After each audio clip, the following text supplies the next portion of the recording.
Sveiki, esu keramikė Dalia Urbienė ir šiandieną norėčiau aš jums parodyti, kaip gaminti molinius švilpukus. Tai galima pasidaryti ir namų sąlygomis, dabar pavasaris, tai molio galima rasti ir kur nors sode, ir prie upelio iškylaujant. Ir išrankiojus iš to molio visokius akmenukus, šiukšles, galima nusilipdyti švilpuką. Švilpukai gali būti labai įvairių formų. Pavyzdžiui, jie tada ir garsas jų būna skirtingas. Pavyzdžiui, didesnį švilpuką švilpia taip. Mažas švilpukas jau švilps kitokių garsų.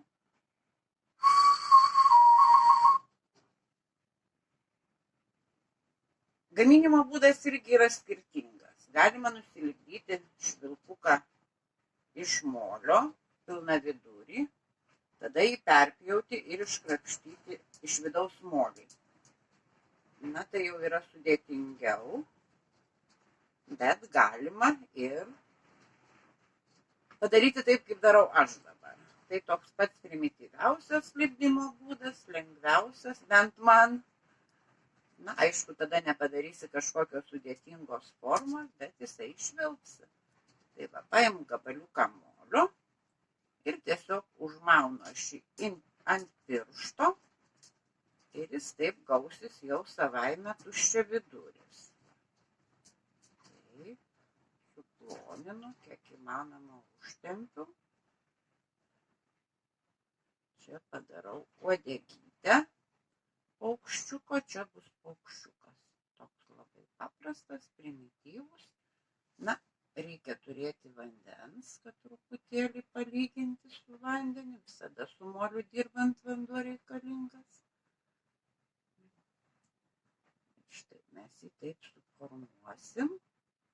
Tada nuimu nuo piršto, gaunasi tuščiaviduris. Dabar užlenkiu tą vietą, kad padaryti paukščiukų snapelį ir kad jisai nebūtų kitoj pusėje skylės. Mes jį užrauksim. Minkštas molis, jis labai lengva iš jo kažką modeliuoti. Štai padarom paukščiukų snapelį. Uodegytė. Ir čia toks mūsų labai paprastas.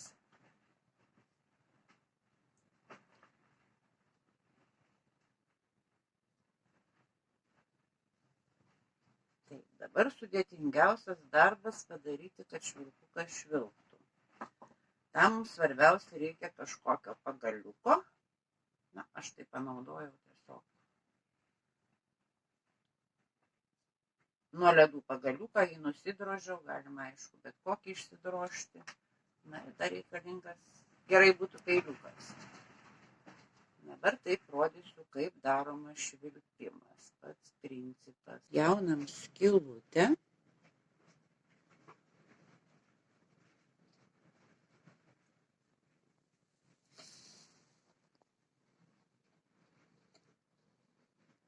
Lengviau būna dirbti, kai truputėlį molis padžiūsta. Dabar jis labai minkštas. Įmanoma, bet šiaip aš jau nusilipdau ir truputį keliom valandom palieku, kad pradžiūtų. Tai būna lengviau dirbti, nes turi būti tokia gan švari, tvarkinga skylutė. Dabar su pagaliuku, štai pro tą vietą, kur švilpsim, kišamas pagaliukas ir jis turi išlįsti va taip, toj pusėje. Dabar truputį mes tą skylutę padailinsim. Tai principas toksai, bet iš tiesų ne visada pavyksta. Kartais nešvilpia švilpukas, tada reikia kai kurias vietas truputį palenkti, paplatinti. Štai. Kartais tiesiog reikia šitą vietą šiek tiek palenkti, jeigu nešvilpia. Kartais šitą šiek tiek pakelti.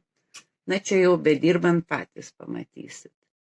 Va, skylutė turi būti švari, nebūt kažkokio tai molio gabaliuko įlindusio. Ir pabandysim.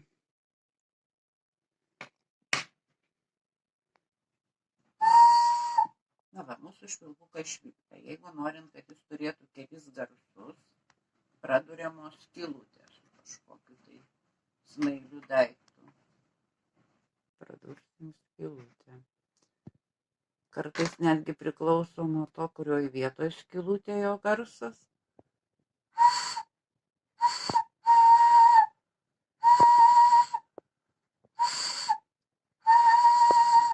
Na va, kažkiek garsas pasikeitė. Toliau galima, aišku, čia tą paukščiuką šiek tiek padailinti. Na, priklijuoti kokį nors sparnelį. Čia jau viskas priklauso nuo jūsų fantazijos ir išmonės.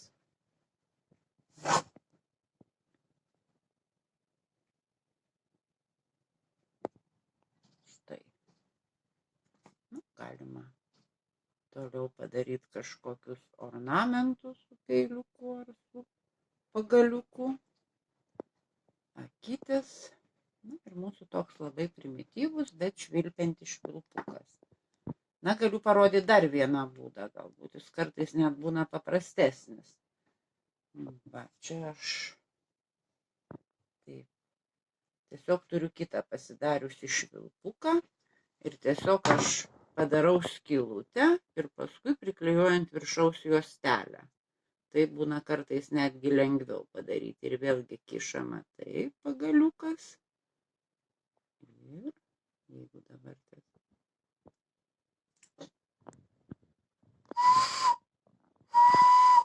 Na va, švilpukas švilpia. Aišku, jie dabar labai minkšti, turi išdžiūti. Ir kai švilpukai jau gerai labai išdžiūsta, tada tiesiog galim pamėginti, kaip skaičiau, kad kažkada tai senovėje piemenukai nusilipdydavo švilpukus ir bandydavo juos išdegti laužuose. Tai kai mano švilpukai labai gerai išdžiūs, kitą savaitę aš taip pat pamėginsiu degti lauže, na ir visą tai nufilmuosiu ir žiūrėsim, kaip mums seksis. Galbūt pavyks ir jums.